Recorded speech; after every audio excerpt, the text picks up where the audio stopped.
조용한 기도 드림으로 주일 아침 예배 드리겠습니다.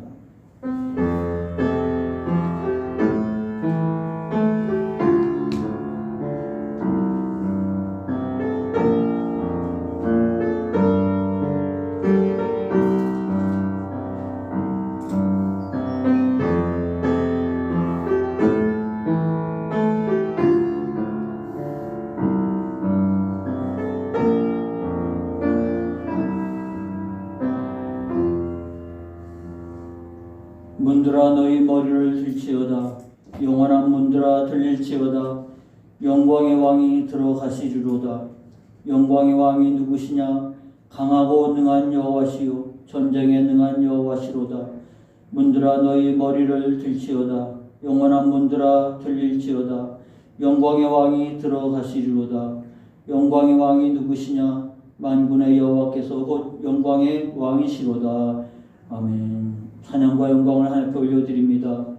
우리 하나님께 예배하는 자로 불러주셨사오니 예배자로 주 앞에 나가길 원합니다. 주의 거룩한 은혜와 그리고 언약에 따라 하나님 신실한 하나님 축복의 자리가 될 수 있도록 인도해 주시고 하나님의 영광을 체험하는 은혜의 자리가 또한 되게 하옵소서. 거룩한 이름을 찬송하며 예수님의 이름으로 기원하옵나이다. 아멘. 다 자리에서 일어나겠습니다. 찬송 8장, 경배 찬송 8장 부르십니다.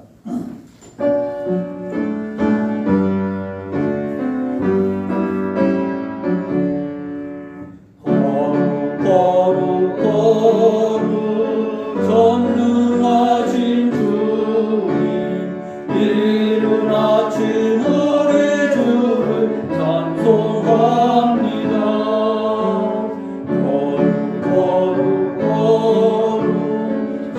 자비하신 주님 성삼위일체 우리 주로다.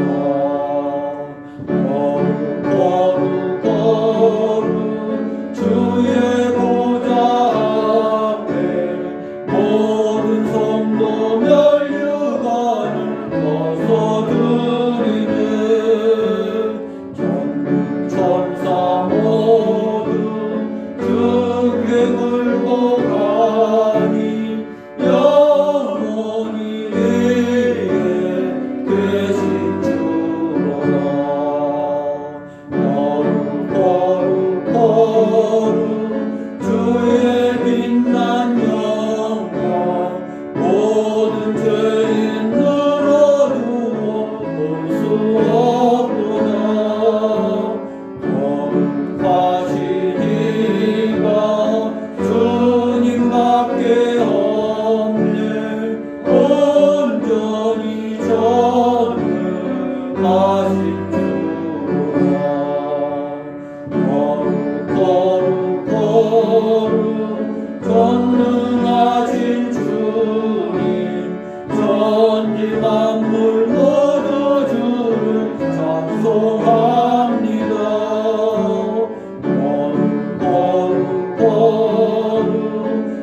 전능하신 주님 성삼위일체 우리 주로다. 아멘. 사도신경으로 신앙을 고백합니다. 전능하사 천지를 만드신 하나님 아버지를 내가 믿사오며 그 외아들 우리 주 예수 그리스도를 믿사오니 이는 성령으로 잉태하사 동정녀 마리아에게 나시고 본디오 빌라도에게 고난을 받으사 십자가에 못 박혀 죽으시고 장산지 사흘 만에 죽은 자 가운데서 다시 살아나시며 하늘에 오르사 전능하신 하나님 우편에 앉아 계시다가 저희로서 산 자와 죽은 자를 심판하러 오시리라.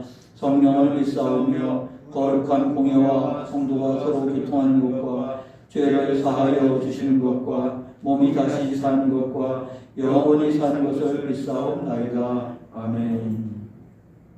교동문 선교주일 교동문을 교독합니다. 교동문 110번 화면을 보시고 함께 하시기 바랍니다.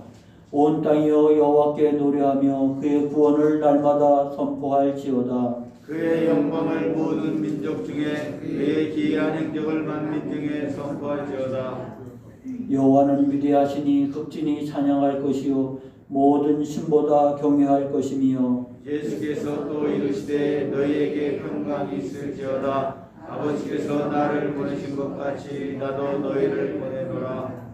그러므로 너희는 가서 모든 민족을 제자로 삼아 아버지와 아들과 성령의 이름으로 세례를 베풀고 내가 너희에게 분부한 모든 것을 가르쳐 지키게 하라. 볼지어다 내가 세상 끝날까지 너희와 항상 함께 있으리라 하시니라. 오직 성령이 너희에게 임하시면 너희가 권능을 받고 다 같이 예루살렘과 온 유대와 사마리아와 땅끝까지 이르러 내 증인이 되리라 하시니라. 아멘. 자리에 앉겠습니다. 찬송 570장입니다.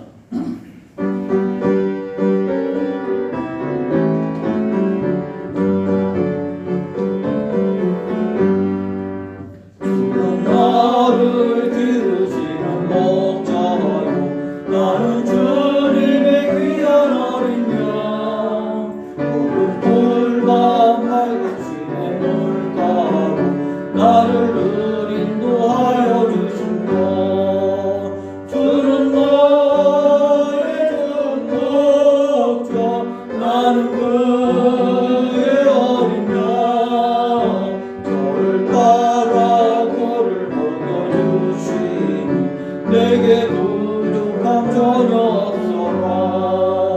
예쁜 새들 노래하는 아침과 노을 베끼는 고난 오늘 사랑하는 나의 목자 음성이 나를 언제나 불러주신다.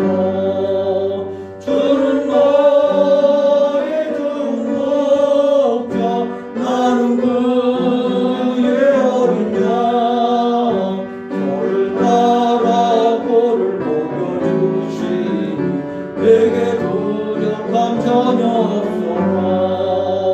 못된 짐승 나를 해치 못하고 거친 비바람 삼지 못하리. 나의 주님 강한 손을 펼치사 나를 주야로 지켜주신다. 주는 너의 종목자 나는 그의 어린 양 저를 따라 고를 먹여주시니 내게 부족함 전혀 없어라. 아멘. 기도드리십니다. 하나님 아버지 은혜 감사합니다. 하나님의 은혜 가운데 맞이한 새해 이제 1월이 다 지나가고 있습니다. 하나님 참으로 빠른 시간 속에 하나님 또 우리가 코로나19의 확진세로 인해서 여러 가지 제약이 많은 상황 속에서도 하나님 무력하지 아니하고 하나님을 바라보고 예배하는 자로 그리고 하나님의 신실한 부름받은 자로 주 앞에 서게 하시니 이 시간 찬양과 감사와 기도로 영광을 하나님께 올려드리기 원합니다. 주께서 저희들 가운데 함께해 주옵시고 거룩한 은혜로 하나님 덧입혀 주셔서 새롭게 강건케 되어짐으로 인해서 오히려 위기가 하나님 앞에 더 가까이 나아갈 뿐만 아니라 우리의 신앙의 성숙함을 이룰 수 있는 계기가 되게 하여 주옵시고 우리의 무기력함의 핑계가 되지 않도록 하나님 붙잡아 주시옵기 원합니다. 날마다 공급하시는 하나님의 은혜를 인해서 나의 잔이 넘치나이다 고백하는 우리의 신앙과 또 우리의 삶이 될 수 있기를 소망하고 하나님의 뜻이 이 땅에 이루어지기 위해서 기도하는 가운데 있사오니 하나님 이 코로나19의 어려운 상황도 하나님 안에서 아버지 주의 뜻을 이루어가는 귀한 기회로 삼게 하여 주옵소서.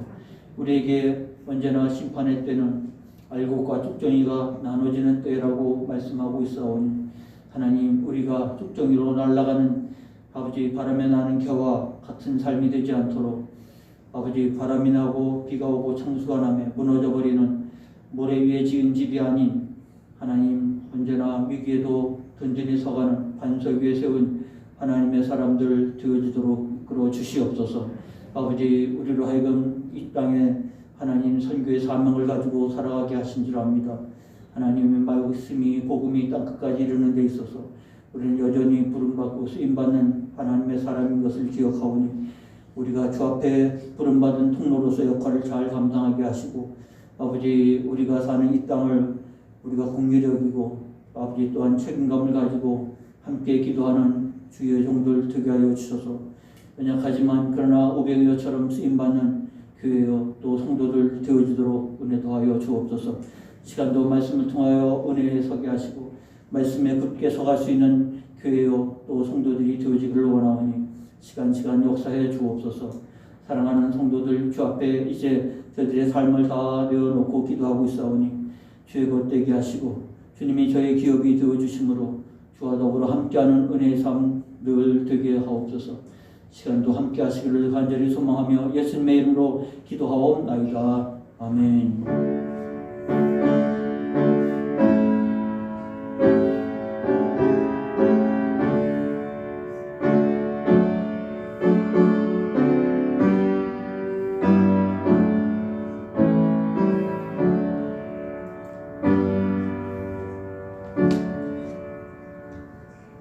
성경 보십니다. 사도행전 20장 7절부터 12절까지입니다.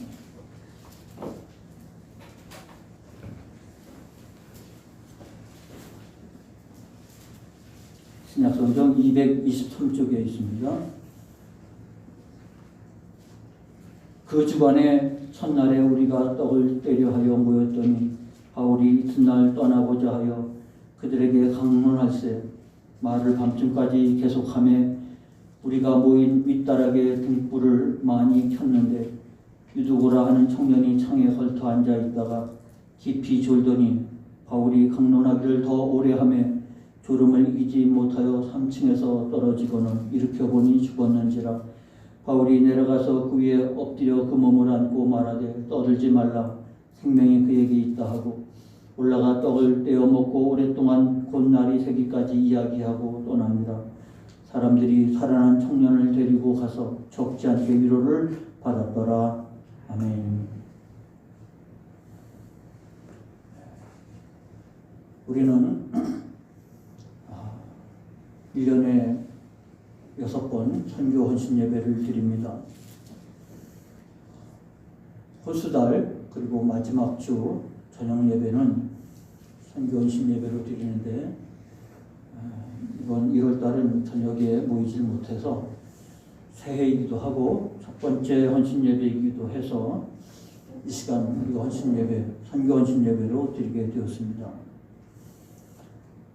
지금 우리가 팬데믹 현상으로 인해서 교회가 또 우리의 신앙생활에 어려운 지경에 있다는 것을 잘 압니다만 선교지는 더 말할 것도 없는 지경에 이르렀지요. 이와 같은 때 우리는 하나님의 말씀을 통해서 어떻게 생각하고 또 행동해야 될 것인가를 듣는 그런 시간이 되었으면 합니다. 오늘 본문에 나와 있는 배경을 우리가 잠깐 살펴야 할 것입니다. 오늘 본문에 나와 있는 이 배경은 바로 드로아라고 하는 곳입니다. 이게 바울의 2차, 3차 전도여행을 기록한 지도입니다. 빨간색으로 표시된 것은 2차 전도여행, 사도행전 16장 22절로 18장 22절까지 내용을 기록한 게 빨간 표시로 되어 있는 전도여행이었고, 세 번째 전도여행이 파란색으로 표시되어 있는 것이 바로 3차 전도여행의 모습입니다.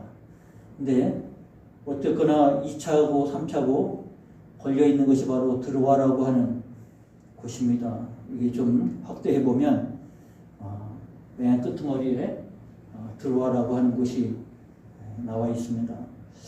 이것이 2차, 3차 선교여행에 있어서 하나의 중요한 통로가 되었다고 하는 것을 잘 알게 되죠. 첫 번째 드로아라고 하는 것이 나온 것은 사도행전 16장에 나옵니다. 16장 6절로 9절에 이렇게 나옵니다. 우리가 선교 신예배 발자취 그래서 제가 날마다 말씀과 함께 칼럼에 앞에 썼는데 첫 번째 설교가 바로 본문 사도행전 16장 6절로 10절 말씀인데 건너와서 우리를 도우라 그런 제목으로 말씀을 나눴던 그 본문입니다. 여기 이렇게 성경에 기록됩니다. 성령이 아시아에서 말씀을 전하지 못하게 하시거늘 그들이 부르기아와 갈라디아 땅으로 다녀가 무시아 앞에 이르러 비두니아로 가고자 했을 때 예수의 영이 허락하지 아니하는지라 무시아를 지나 드로아로 내려갔는데 지금 바울과 그 선교팀이 선교 계획을 가지고 하나님의 복음을 전하기 위해서 출발을 해서 2차 선교 여행을 가고 있는데 여기에 말씀한 것처럼 아시아에서 말씀을 전하지 못하게 한다. 여기서 아시아라고 하는 것은 지금 우리가 살고 있는 이 아시아가 아니고 그때 중심은 바로 헬라, 그리스입니다.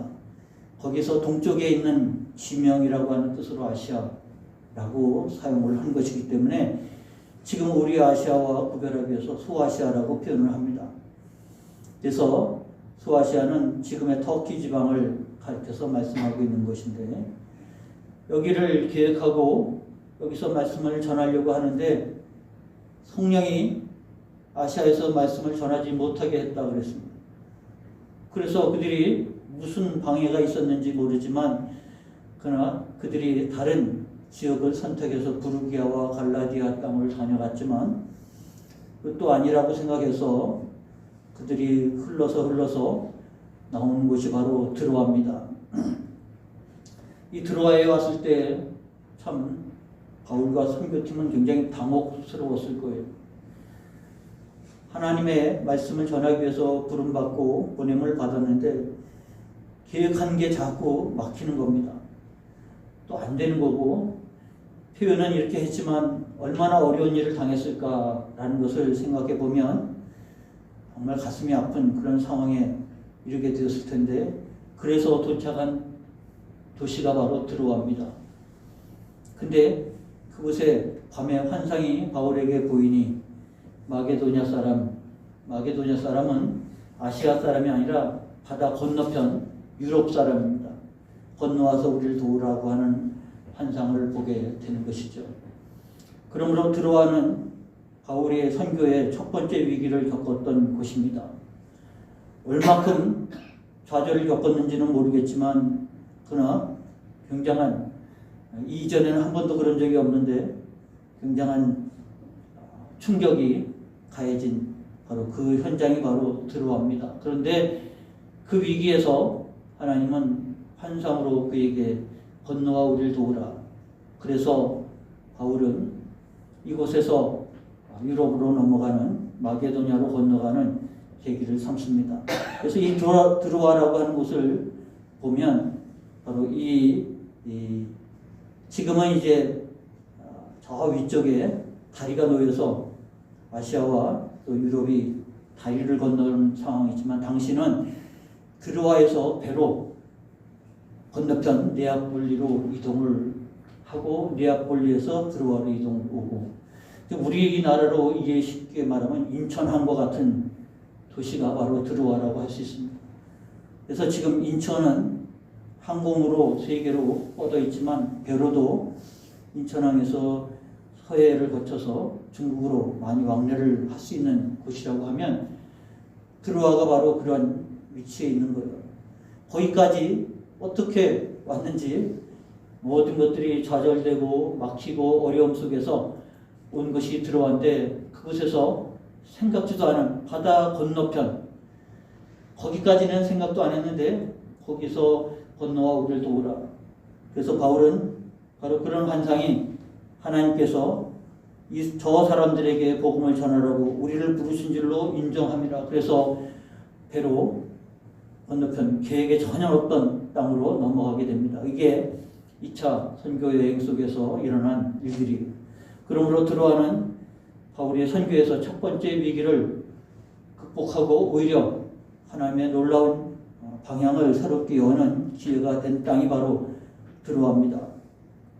그런데 이 드로아라고 하는 지역 지금도 갑니다. 우리 세계사의 역사 속에서 잘 아는 트로이라고 하는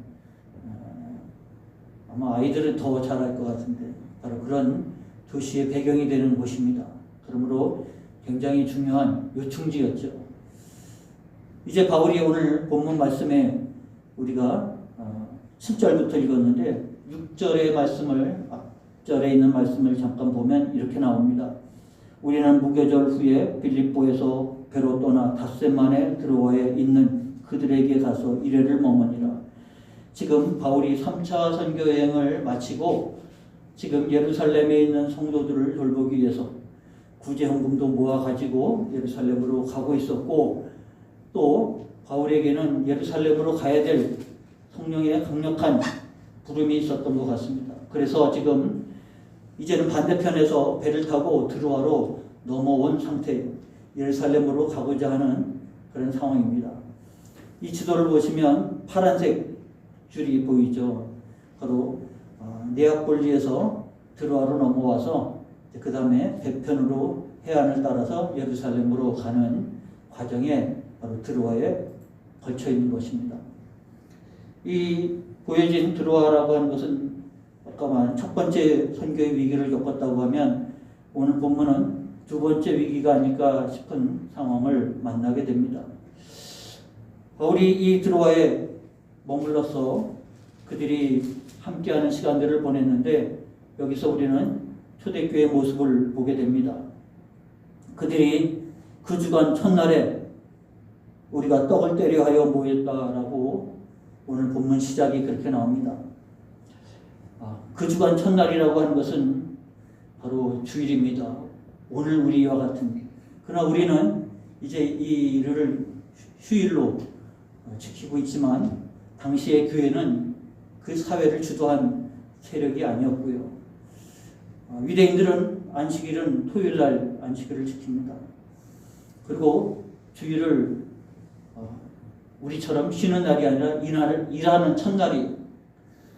그렇기 때문에 이 사람들이 주일날 굳이 모였던 이유는 부활하신 주님이 바로 안식 후 첫날 부활하셨기 때문에 주의 부활을 기념하여 모였고, 그들이 모여서 떡을 뗐다고 하는데 그것은 나를 기념하라고 하신 주님의 말씀을 기억하면서 바로 그 주간 첫날에 모여서 그들이 주님을 기억하면서 떡을 떼며 예배하는. 그래서 초대교회가 바로 주일날 모였다고 하는 것을 알게 되고요. 밤중에 모인 이유는 일하는 날이었기 때문에 일을 마치고 해가 떨어지고 퇴근하고 모여진 예배 상황이라는 사실을 생각해 보면 되겠습니다.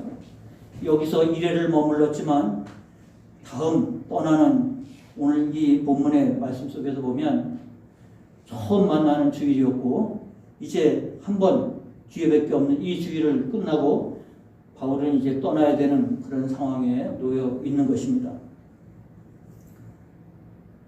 그들이 모여서 떡을 뗐다고 하는 것은 그 전에 강론을 하고 설교, 예배를 드리고 그리고 성찬을 나눴는데 우리가 하는 기념적인 성찬이 아니라 식사까지 하는 그런 교제의 시간을 그들이 가진 것입니다. 그래서 늦게까지 강론을 하고 떡을 떼는 모습을 우리가 보게 됩니다.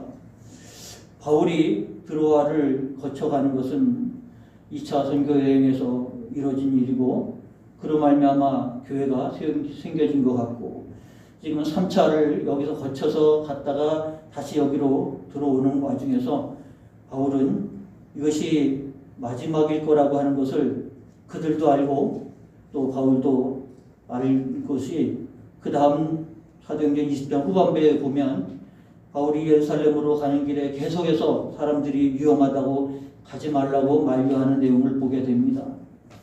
바울은 그런 만류하는 사람들에게 말합니다.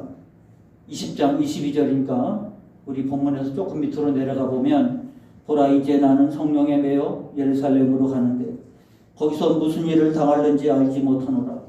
오직 성령이 각 성에서 내게 증언하여 결박과 환난이 나를 기다린다 하시나 내가 달려갈 길과 주 예수께 받은 사명 곧 하나님의 은혜의 복음을 증언하는 일을 마치려 하면은 나의 생명조차 조금도 귀한 것으로 여기지 아니하노라. 그러므로 바울은 지체할 수 없는 단지 부재원금을 전달하는 목적만이 아니라 예루살렘에서 하나님이 나에게 맡겨진 일이 있다고 하는 사실을 깨우치고 복음을 증언하는 일을 위해서 지금 한시갑비 가야 할 그런 상황인 것입니다. 드로아에 오래 머물 수도 없고 이 모여서 하는 이 예배가 처음이자 마지막일 수 있는, 그래서 늦게까지 강론을 하고 떡을 떼는 바로 그런 상황이었다는 것을 우리가 알게 됩니다. 그런데 강론을 내일 떠나니까 밤새워도 좋겠다 싶을 정도로 모여서 사모했고 말씀을 들었고, 그런데 중요한 것은 그들은 대부분의 사람들이 하루 종일 일하다가 밤에 모인 사람들입니다. 근데 그 중에 유도고라고 하는 청년이 3층 창틀에 걸쳐 앉아 있다가 말씀이 계속되니까 졸다가 떨어져서 이렇게 보니 죽었는지라. 이 사도행전을 기록한 사람이 누가입니다. 누가는 의사였고 유대인이 아닌 헬라인입니다. 헬라인이라고 하는 것은 굉장히 철학적이고 사색적이고 이성적이고 의사이기도 합니다. 그가 유두고를 바라봤을 때 그는 분명히 이렇게 보니까 죽었다라고 기록이 됐다고 하면 그는 죽은 겁니다. 지금 상황이 갑자기 일어난, 그렇잖아요. 졸다가 뚝 떨어졌는데 말씀 강론하다가 갑자기 이 같은 일들이 벌어졌습니다. 여기 유두고라고 하는 사람의 이름은 운이 좋다인데 정말 이름대로 바울이 사역을 할 때 마침 그 현장에서 일어난 일이었고요. 이 이름을 당시에 그렇게 흔하게 볼 수 있는 이름이었고 대부분의 사람들이 노예로 일하고 있었던 사람들이 많이 쓰고 있는 이름이라는 것을 우리가 초대문헌을 통해서 살필 수 있습니다. 그러니까 거의 유두고가 졸다 떨어질 정도가 됐으면 하루 종일 일하고 저녁 늦게 모여서 말씀을 듣고 있었을 상황이라는 것을 짐작해 볼 수 있습니다. 그러나 그런 열정을 가지고 모였지만 육신이 감당할 수 없어서 결국 졸다 떨어져 사망에 이르는 상황에 이르게 됐습니다. 한순간 정적이 이르렀겠죠. 비명소리가 났을지도 모르겠습니다. 그리고 사람들 마음속에 덜커덕 이를 어쩌나 아마 그런 심정이었을 것입니다. 어쩌면 좋지 당황하는 사람들의 떠드는 소리도 있었을 것이고 그때 바울은 내려가서 그 위에 엎드려 그 몸을 안고 말하되 떠들지 말라 생명이 그에게 있다. 이게 이제 오늘 말씀의 핵심 본문이라고 할 수 있겠습니다.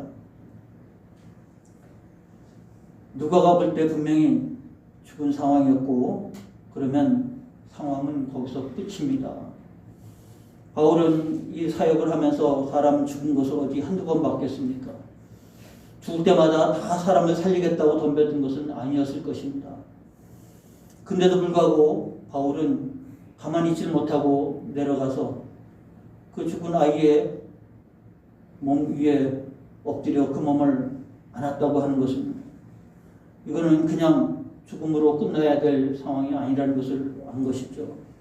유두고의 인생일 뿐만 아니라 이것은 드로아 교회의 문제이기도 했고 그리고 그 주변에 서로 연결되어 있는 많은 교회들의 심각한 타격이 줄 수도 있는 문제였습니다.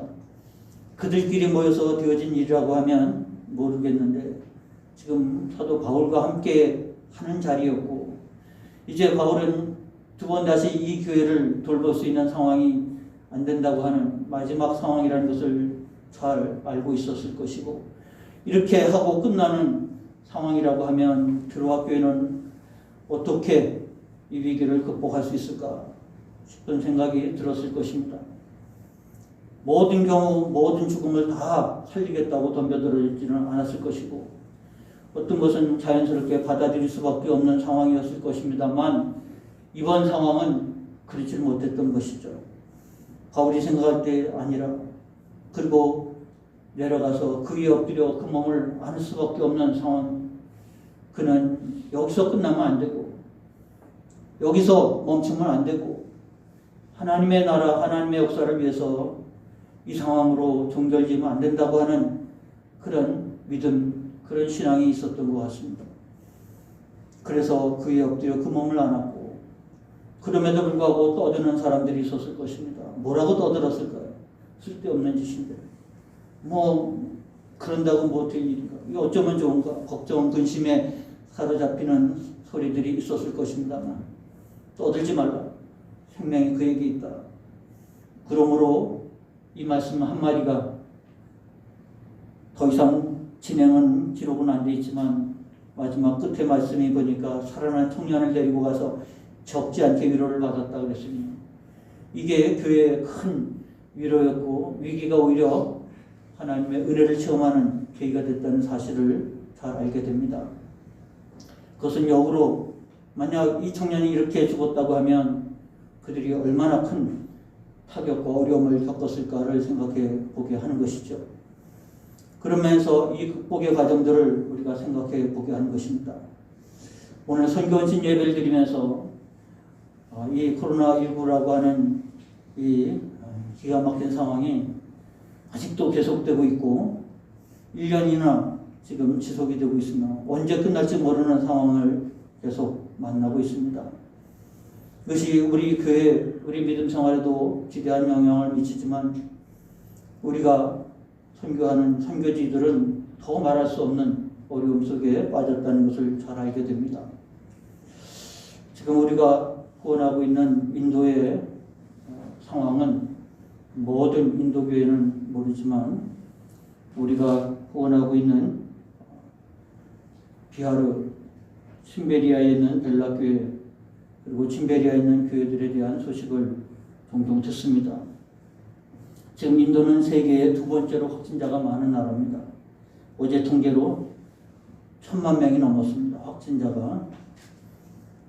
그리고 그래도 다행인 게 사망률이 훨씬 그래도 떨어지지만 15만 명이 코로나19로 사망을 1년 사이에 한 곳입니다.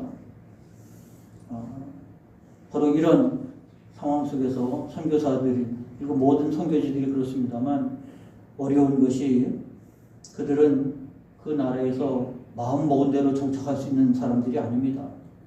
그 나라에서 비자를 내줘야 그 나라에 머물 수가 있는데 그 대략 1년, 2년 나라마다 다르겠지만 짧은 과정을 겪으면서 그때마다 계속 갱신을 해야 됩니다. 자이든 타이든 그들이 그것을 떠나면 다시 들어가기가 어려운 상황인 것이죠. 우리가 후원하고 있는 바로 이 인도 침베리아에 있는 교회들도 여기서 사역하는 김진만 선교사, 이복용 선교사 재작년 6월에 우리 함께 예배드렸는데 그분들도 사정이 있어서 그곳을 나올 수밖에 없었고 다시 들어가지 못해서 오랫동안 어려운 상황이 있었습니다. 그것은 우리나라가 인도가 너무 확진세가 급하게 늘어나니까 인도에서 오는 모든 인도 사람들의 출입을 막았어요. 인도도 마찬가지로 그럼 한국 사람을 우리도 막겠다. 그래서 들어갈 길이 없었습니다. 작년 12월에 그래도 좀 완화가 돼서 비행편이 있어서 예약을 했는데 일단은 인도에서 승인이 나야 갈 수 있었습니다. 12월 25일 비행편을 예약을 하고 있고 승인이 나길 기다렸는데 12월 23일 날 승인이 나서 이틀 만에 김진만 선교사만 혼자 들어갔습니다. 나머지 사람은 승인이 안 나갔고 근데 제가 이 말씀을 준비하면서 근황을 물었었는데 다행히 지난 금요일 날 승인이 하루 전날 나가지고 지난 금요일 아침에 이복용 선교사하고 아이들이 이제 인도로 갔다고 합니다. 그처럼 선교지는 내가 가고 싶어서 갈 수 있는 것이 아닙니다. 상황이 선교사들이 떠날 수밖에 없는 상황이고 그들의 출입을 막고 있는 상황입니다. 거기에 상황 자체도 코로나19로 위험한 지역이지만 가고 싶어도 갈 수 없는 그런 상황들이 되어졌고, 그리고 그 선교사가 없는 동안 어떻게 유지가 되었을까? 그야말로 그들을 다 하나하나 돌봐야 될 상황이라고 하면 선교사가 떠난 상황에서 그 선교지가 유지가 될 수 있을까? 라는 것이 제일 걱정이었을 것입니다. 그러나 역으로 그들이 자생할 수 있는 힘이 있다고 하면 선교사가 없는 상황이 오히려 더 그들로 하여금 내적으로 단단해지고 또 성장하는 기회가 되어졌을 것이라고 보여집니다. 그러므로 위기는 그들이 하나님 앞에서 살아있느냐, 생명이 있느냐 없느냐를 분간할 수 있는 하나의 계기가 됩니다. 근데 소식을 듣기는 우리가 그곳에 세운 교회가 5교회가 됩니다. 이거는 우리 CCF 교회들이 협력을 했고 또 우리 김진만 선교사가 애를 쓴 열매이기도 합니다만, 거기도 우리처럼 예배에 모이는 것이 금지가 됐고, 그런 중에도 어렵게 사역자들이 함께 모여서 기도했는데 지난 1년 동안 5개 교회에서 80명의 세례를 베풀었다고 하는 통계를 받았고요. 우리가 후원하는 벨라교회도 11명의 세례자를 배출하는 그 위기 속에서도 생명의 복음은 계속 증거되고 있다고 하는 소식을 듣게 되어서 얼마나 감사한지 모릅니다. 오히려 위기 속에서 오히려 더 하나님 앞에 나아가는 교회들의 모습을 바라보게 된 것이죠. 우리가 또 그렇게 적극적이지는 않지만 늘 소식을 듣고 있는 게 필리핀입니다. 필리핀의 상황도 그들이 일반적인 필리핀 사람이 아니고 필리핀 사회에서 완전히 따돌림을 당한 아이따족이라고 하는, 필리핀이라고 하는 나라에 속해 있지만 민족이 다른 거죠.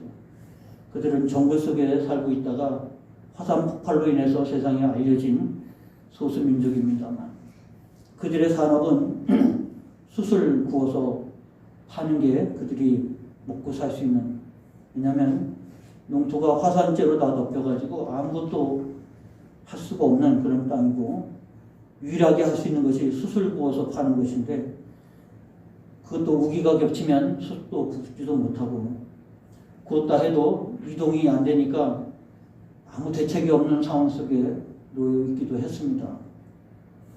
그래서 그들은 생계가 당장 위기에 있었고, 선교사는 그것을 알고도 도울 수 없는 게 위기 상황이 되니까 한국 교회도 어렵고 후원의 사람들이 후원금이 줄어드는 거죠. 그만큼 있어도 모자란데 그나마도 줄어들었습니다. 보고도 어찌할 수 없는 상황에서 안타깝게 그래도 기도할 수밖에 없고, 소식은 일주일에 한 번씩 저한테 오니까 저도 같이 읽고 그 사진을 들여다보면서 아무 아파할 수밖에 없는 상황에 놓여 있습니다. 선교가 뭔가를 생각해보는 시간이 되어야 되는데, 그래도 그런 중에 긍정적으로 하나님의 은혜가 있었던 것은 거기에 많은 아이들이 청소년들이죠. 그들이 일주일에 한 번 금요일날 저녁에 각 지역에 있던 교회에서 아이들이 모여가지고 한 500여 명 정도가 선교센터에서 찬양 예배를 드립니다. 저도 이제 필리핀에 갔을 때 직접 그 찬양 예배에 참석을 했는데 얼마나 한 3시간 동안 뜨겁게 찬양하고 기도하고 말씀 선포하고, 그게 이제 아예 못하게 돼 있고요. 그 아이들은 학교를 갈 수도 없고 온라인 수업도 안 되는 지역이고 할 게 아무것도 없는 아이들이 교회에 모여들어서 자기끼리 찬송하고 기도하고, 근데 부흥의 역사가 그곳에서 일어나는 거예요. 여기는 워낙 밀림 지역 안에 있는 마을이기 때문에 뭐 왕래도 없고 단절됐기 때문에 코로나도 아마 거기에는 청정지역 군인들이 알아서 자치적으로 할 수 있는 마을이었기 때문에 아이들이 남아있는 시간에 모여서 그곳에서 예배하고 찬송하고 기도하는, 왜냐하면 매주 금요일마다 찬양 예배 속에서 이제 다 아는 거죠. 경험하는 거고 자기들끼리 그거를 지연을 하는 거예요. 자기들끼리 찬양 예배를 드리고 자기들끼리 기도하고, 그런데 그곳에서 하나님의 놀라운 은혜 역사가 일어난다고 하는 거죠. 위기 속에서 생명이 꺼지지 않고 생명이 있으면 생명이 커지는구나 라는 사실을 보게 되는 것입니다. 그러면 한국교회도 어차피 위기 속에 처해 있기는 마찬가지입니다. 이럴 때 우리는 정말 우리에게 있어서 선교는 무엇인가 라는 질문을 던지지 않을 수가 없어요. 우리가 여유 있으면 하는 것이 선교인가, 아니면 하나님의 지성명령이라고 말하는 이 일을 반드시 해야 될, 그리고 그 일을 위해서 우리가 부름받았다고 하는 사실을 인식하고 있으면 이것은 위기가 아니라 위기 속에서 우리가 감당해야 할 부분이라는 것을 알게 됩니다. 오늘 본문을 다시 한번 살펴보면 그런 죽은 유두고를 위해서 바울이 내려가서 그 위에 엎드려 그 몸을 안았습니다. 어쩌면 위기에서 우리가 할 수 있는 일은 그 위에 엎드려 그 몸을 끌어안는 것입니다. 상황은 그야말로 최악의 상황이었고 자기가 할 수 있는 일은 그밖에 없습니다. 바울이 아무리 능력 있는 사람이고 은사가 있다 할지라도 죽은 자를 살리라고 소리소리 지를 수는 없습니다. 그는 할 수 있는 것은 그 위에 엎드려 그 몸을 아는 것입니다. 예전에 엘리야가 그랬고 예전에 엘리사가 그랬고, 그러므로 그도 그 말씀을 붙잡고 이는 하나님이 하실 일이고 하나님이 이 유두고라고 하는 한 생명뿐만 아니라 들어와 이 교회뿐만 아니라 그 지역에 있는 모든 교회들을 위해서 하나님께서 하실 일이라. 그러나 자기가 할 수 있는 일은 그거밖에 없습니다. 그 위에 엎드려 그 몸을 끌어안는 거죠. 하나님께서 그에게 생명을 더해 주십니다. 그러나 많은 사람들이 그렇게 하지 않습니다. 떠들지 말라고 말씀했을 때는 많은 사람들은 그러고 있었습니다. 누구도 그럴 수 없는, 그럴 힘도 그럴 능력도 없었을 때 바울은 그 위에 엎드려 그 몸을 끌어안고 떠들지 말라. 생명이 그에게 있다. 그러면 이것이 유두고가 극복할 수 있었고 들어와 교회가 극복할 수 있었고 바울의 사역에서 극복할 수 있었던 원동력이었다고 말할 수 있습니다. 우리는 어려운 상황을 우리가 극복할 수 있는 힘이 없어요. 그렇다고 해서 우리가 무한히 공급할 수 있는 능력도 없습니다. 우리는 할 수 있는 일이 그 위에 엎드려 그 몸을 안는 것입니다. 김재만 선교사가 연락을 이렇게 근황을 쭉 하면서 이 벨라교회 소식을 추가로 잠깐 더 언급을 했습니다. 11명이 세례를 받았는데 그 중에 한 분이 교회 일에 굉장히 열심히 있는 분이셨는데 그분이 갑작스럽게 소천했다고 하는, 그래서 목사님이 너무 안타깝고 아파서 정말 많이 울었다고 하는 내용을 또 적어줬습니다. 저도 개척교회를 하면서 정말 교회 기둥인데 하나님 왜 그 기둥을 데려가시나 싶을 정도로,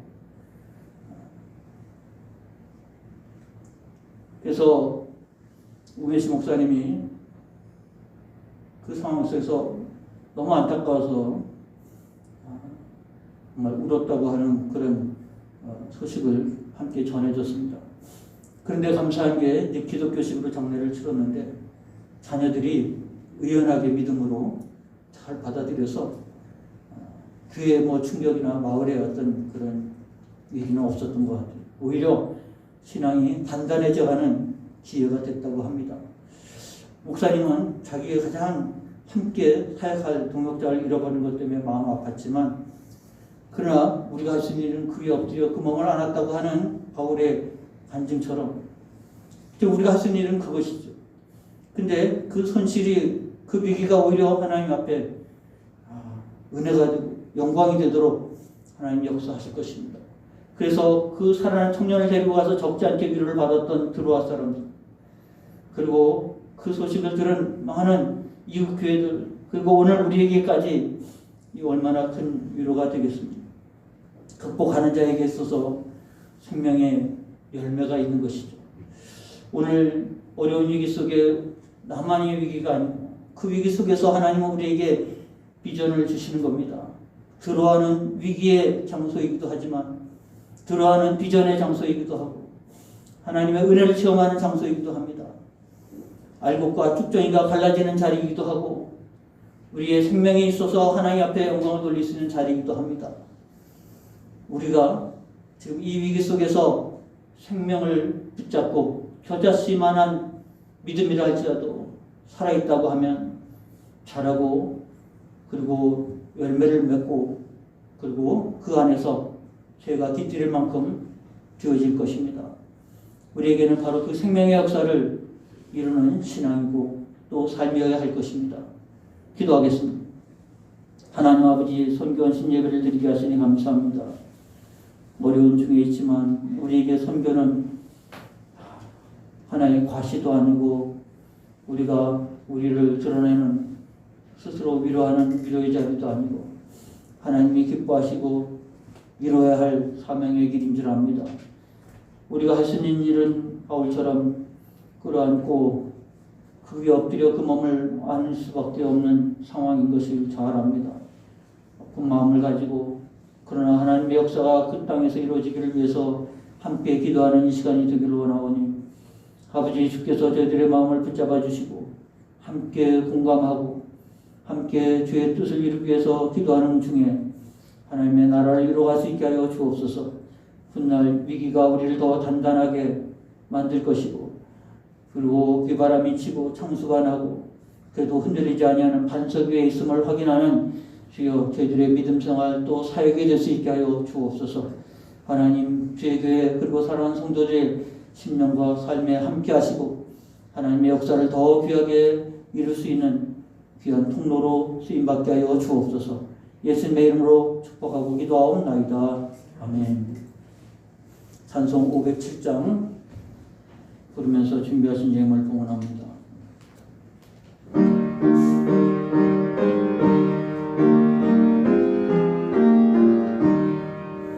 저북방 얼음산과 모래양 산호서 저남방 모든 나라 수많은 백성들 큰 죄악 범한 민족 다 구원하느니 참빛을 받은 우리 오로라 부른다. 주은혜 받은 우리 큰 죄인 믿고서 주 예수 참된 구원 전하지 않으려 온 세상 모든 백성 천구원 얻도록 온 몸과 재산 드려 이 복음 전하여 사방의 왕된 예수 이 세상 오셔서 만 백성 구속하니 참 구주시로다. 저분은 바람 따라 이 소식 퍼지고 저 바다 물결 따라 이 복음 전하. 3절입니다. 만왕의 왕된 예수 이 세상 오셔서 만 백성 구속하니 참 구주시로다. 저분은 바람 따라 이 소식 퍼지고 저 바다 물결 따라 이 복음 전하자. 아멘. 드린 예물을 위해서 기도합니다. 하나님 아버지, 이 시간 주 앞에 예배하며 예물 드립니다.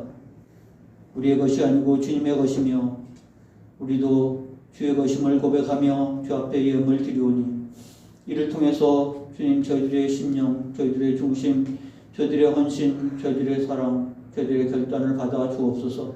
주의 것으로 알고 드렸습니다. 감사해서 드렸고 주의 서원하며 드렸고 주의 선한 일을 위해서 결단의 예물도 주 앞에 드립니다.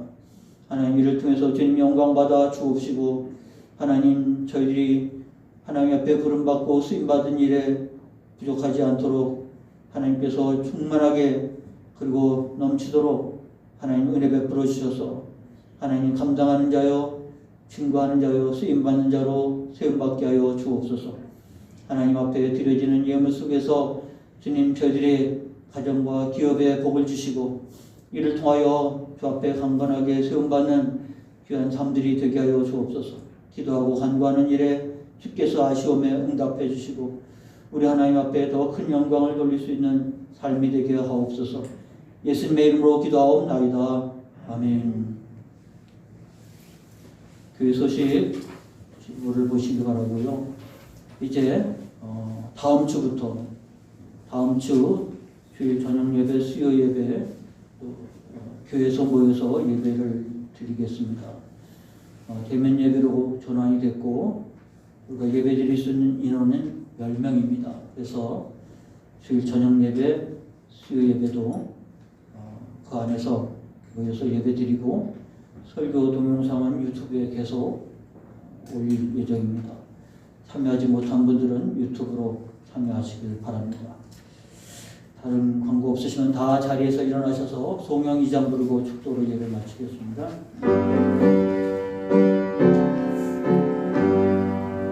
찬양 성부 성자 성부 성삼위일체그 영원 무궁하기까지 영광을 돌리세 영광을 돌리세 아멘. 이제는 우리 주 예수 그리스도의 은혜와 하나님 아버지의 무한한 사랑하심과 성령님의 감화 감동 교통 충만하심이 복음이 땅 끝까지 이르기 위하여 부름받고 쓰임받는 그래서 주의 거룩한 도구요 통로가 되기를 원하며 결단하는 모든 주의 종들 머리 위에 지금부터 영원토록 함께 하옵기를 간절히 축원하옵나이다. 아멘.